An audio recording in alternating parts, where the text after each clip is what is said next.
colors and promises,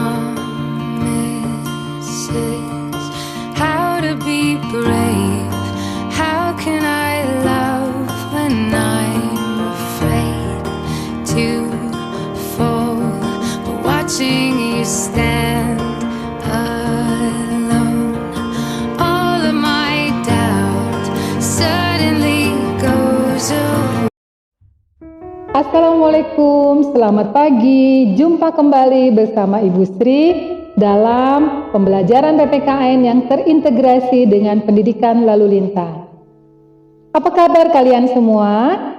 Semoga kalian senantiasa sehat ya. Anak-anak, hari ini Ibu akan menyampaikan materi tentang mewujudkan norma yang berlaku di masyarakat dalam berlalu lintas. Tujuan pembelajaran kita kali ini, jadi setelah proses pembelajaran, kalian diharapkan dapat menguraikan pengertian norma. 2. Dapat menyebutkan norma-norma yang ada dalam masyarakat.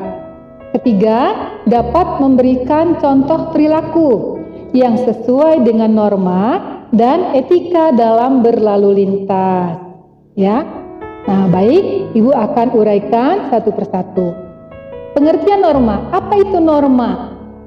Norma adalah pedoman atau aturan dasar orang berperilaku dalam kehidupan sehari-hari di masyarakat, termasuk dalam kehidupan berlalu lintas.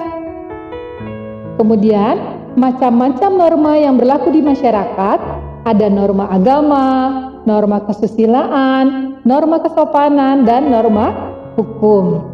Norma agama bersumber dari Tuhan Yang Maha Esa yang disampaikan dalam kitab suci ya.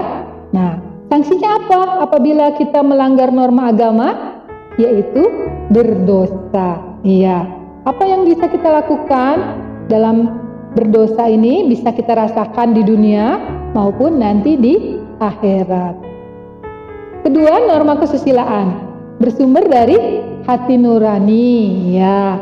Karena sumbernya dari hati nurani, maka sanksi yang kita dapat yaitu menyentuh hati kita, yaitu perasaan bersalah, perasaan gelisah. Nah, itu ya apabila kita melanggar norma kesusilaan. Ketiga, norma kesopanan. Norma kesopanan bersumber dari kebiasaan pergaulan di masyarakat. Ya. Nah, terkadang norma kesopanan di suatu daerah berbeda dengan norma kesopanan di daerah lain. Contoh, ya, ada di suatu daerah yang menganggap memegang kepala itu sebagai bentuk kesopanan, ya, sebagai penghormatan. Ada juga di suatu daerah memegang kepala itu dianggap tidak sopan, ya. Jadi berbeda-beda norma kesopanan di suatu daerah dengan di daerah lain. Lalu, apa yang kita dapatkan apabila kita melanggar norma kesopanan? Biasanya kita akan dicemooh oleh masyarakat. Bisa dianggap orang yang tidak sopan, ya. Atau kalau kalian melakukan tindakan tidak sopan, mungkin dijauhi dari teman-teman kalian. Jangan bermain dengan kalian karena dianggap tidak sopan, ya. Nah, kemudian berikutnya adalah norma hukum. Nah, sumbernya dari mana? Norma hukum bersumber dari negara atau pemerintah sebagai lembaga yang berwenang untuk menerbitkan peraturan perundang-undangan. Lalu, sanksi yang kita terima tentunya sesuai dengan hukum yang berlaku di masyarakat, gitu ya. Nah, itu norma hukum. Lalu, bagaimana kita mewujudkan norma-norma tersebut dalam kehidupan sehari-hari, baik itu dalam kehidupan di masyarakat maupun dalam kehidupan ketika kita berlalu lintas, ya. Baik, contohnya seperti apa perilakunya? Norma agama, contoh yang bisa kita lakukan sebelum kita berlalu lintas. Iya, kita berdoa sebelum kita naik kendaraan, ya. Mengucap syukur ketika kita sampai di tempat tujuan dengan selamat, gitu ya. Dalam berkendaraan juga ada kaitannya dengan penerapan norma agama. Kemudian, norma kesusilaan. Apa contoh perilaku yang berlalu lintas yang kaitannya dengan norma kesusilaan? Ya, contohnya tidak membuang sampah di jalan raya. Kenapa tidak boleh? Satu, karena mengotori lingkungan. Sampah yang kita buang di jalan raya itu bisa membahayakan pengendara lainnya yang mungkin berada di samping kendaraan kita atau yang di belakang kendaraan kita, karena mengganggu konsentrasi pengendara yang lain ya. Jadi nggak boleh ya membuang sampah di jalan raya. Ketiga, norma kesopanan. Apa yang bisa kita lakukan?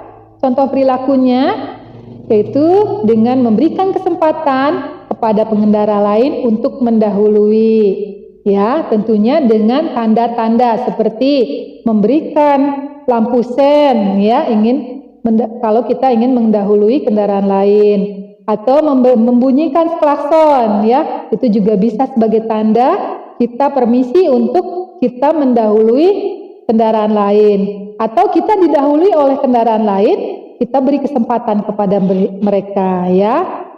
Kemudian norma hukum.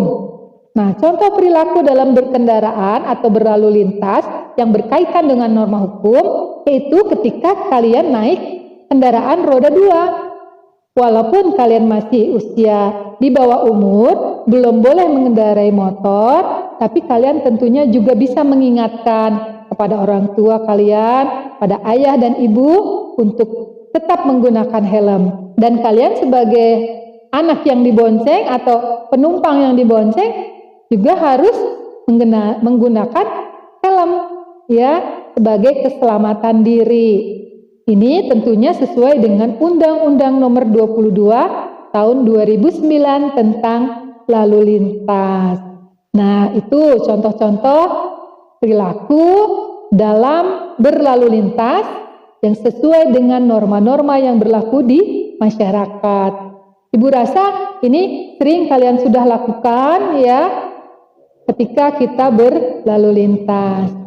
Nah, demikian materi singkat yang dapat Ibu sampaikan. Terima kasih atas perhatiannya. Assalamualaikum warahmatullahi wabarakatuh.